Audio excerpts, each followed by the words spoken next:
తెలంగాణ రాష్ట్రం సాధించినటువంటి ఉద్యమ నేత కేసీఆర్ గారు తెలంగాణ రాష్ట్రం ఏర్పడిన తర్వాత తొలి ముఖ్యమంత్రిగా బాధ్యతలు చేపట్టి అన్ని వర్గాలకు 10 ఏళ్ల కాలంలో అన్ని రకాలుగా న్యాయం చేస్తూ అన్ని వర్గాలను అభివృద్ధి పదంలో నడిపిస్తున్నటువంటి సందర్భంలో 2 ఏళ్ల క్రితము అధికారంలోకి రావాలని లేని మాటలు అమలు కాని హామీలతోని అనేక వర్గాలకు అనేక డిక్లరేషన్ ద్వారా ప్రజలు మభ్యపెట్టి 2 ఏళ్ల కాలం క్రితము అధికారం చేపట్టినటువంటి కాంగ్రెస్ రేవంత్ ప్రభుత్వం ఏ ఒక్క వర్గానికి కూడా న్యాయం చేయలేదు. ఉదాహరణకు రైతు డిక్లరేషన్ పేరిట ఇదే పోరుగల్ లాంటి ఓరుగల్లు రైతాంగానికి అనేక హామీలు ఇచ్చి ఏ ఒక్కటి కూడా అమలు కాని పరిస్థితుల్లో ఉన్నారు. కామారెడ్డిలో బీసీ డిక్లరేషన్ పేరిట బీసీలకు అన్ని రకాలుగా అన్యాయం చేస్తూ ఈరోజు 42% అని చెప్పి రాజకీయ రంగంలో కానీ ఉద్యోగ విద్యలో కూడా ఏది కూడా అమలు కాకుండా కాలయాపన చేస్తున్న పరిస్థితి మనం చూస్తున్నాం. సమైక్య రాష్ట్రంలో రైతులందరూ కూడా ఆత్మహత్యలకు పాల్పడుతున్న సందర్భంలో 10 ఏళ్ల కాలంలో కేసీఆర్ గారి పాలనలో రైతుల ఆత్మహత్యలను ఆపడం కాకుండా రైతులకు మెరుగైనటువంటి సౌకర్యాలు కల్పిస్తూ ఉచిత విద్యుత్తో పాటు నాణ్యమైనటువంటి విత్తనాలు, గోడాన్లు, రైతు వేదికలు, రైతులకు ఉపయోగపడే విధంగా అగ్రికల్చర్ ఆఫీసర్లను ఈ తీరుగా అనేక కార్యక్రమాల ద్వారా రైతునే రాజు చేసినటువంటి పరిస్థితిని మనం గత 10 ఏళ్లలో చూసినాం. కానీ 2 ఏళ్ల నుంచి మరొక్కసారి రైతులు ఆత్మహత్యలు చేసుకునే పరిస్థితి మనం చూస్తున్నాం.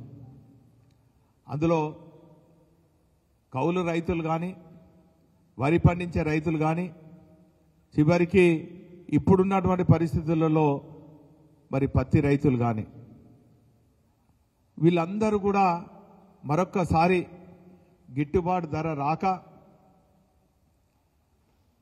పంట నష్టపోయి తుఫాన్ల ద్వారా పర్యావరణంలో మార్పుల ద్వారా రైతులు కాయకష్టం చేసి పండించినటువంటి పంటకు గిట్టుబాటు ధర రాక నష్టపరిహారం ఈ ప్రభుత్వాలు మరి చెల్లించకుండా రైతాంగాన్ని పట్టించుకోకుండా ఈరోజు ఈ ప్రభుత్వాలు కాలయాపన చేస్తున్నది. అందుకు రైతాంగం దిక్కుచోతగా ఆత్మహత్యల వైపు మరొక్కసారి చూస్తున్నారు. ఈ 2 ఏళ్ల పాలన కాంగ్రెస్ పాలనలో సుమారు 500 మంది రైతులు ఆత్మహత్య చేసుకున్నటువంటి పరిస్థితులు మరి మీలాంటి టీవీల ద్వారా, ఛానళ్ల ద్వారా, ప్రింట్ మీడియా ద్వారా కూడా మనం చూస్తున్నటువంటి పరిస్థితి. అప్పుడు అధికారంలో ప్రజలకు మెరుగైన సేవలు అందించి ఇప్పుడు ప్రతిపక్ష పార్టీగా రైతాంగానికి అండగా ఉండాలని చెప్పి మరి ఒక కార్యాచరణను తీసుకోవడం జరిగింది. ఈరోజు పత్తి రైతులకు సిసిఐ ద్వారా రావాల్సినటువంటి మద్దతు ధర రాక 8,110 రూపాయల మద్దతు ధర పలికితే ఈరోజు సిసిఐ వారు తేమ ఉన్నదనో కొనుగోలు చేయలేమనో ప్రైవేట్ వ్యక్తులతోని కుమ్మక్కై ఈరోజు రైతాంగాన్ని అన్ని రకాలుగా దగా చేస్తున్న పరిస్థితి. సిసిఐ కొనుగోలు చేయలేని పరిస్థితులలో